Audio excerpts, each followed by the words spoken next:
Salam əziz xanımlar. Bugün sizə müayinəmiz haqqında məlumat vermək istəyirəm. Uşaqlıq boynu patologiyalarının müayinəsi haqqında hansı şəkildə aparılır?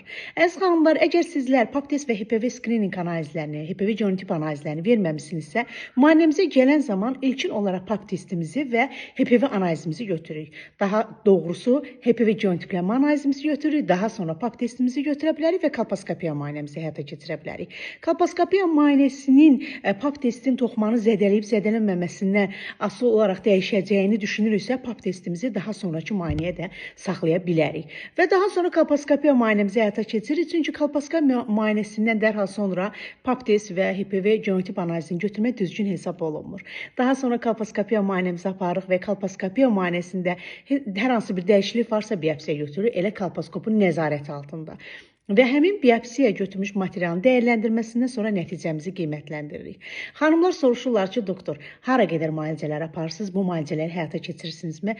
Əlbəttə ki, əziz xanımlar, uşaqlıq boynu xərçəngönü durumları tam şəkildə müalicələrini aparırıq və onun xərçəngə keçməsini önləyirik. Yox, əgər hər hansı bir onkoloji durum təyin olubsa, onda da yenə də sizlər üçün ixtisaslaşmış peşəkar onkologları seçib yönləndirmə edə bilərik. Əziz xanımlar, uşaqlıq boynu patologiyalarının vaxtında diaqnostikası ilə uşaqlıq boynu xərçənginə yox deyə bilərik. Hər birinizə sağlamlıq arzu edirəm.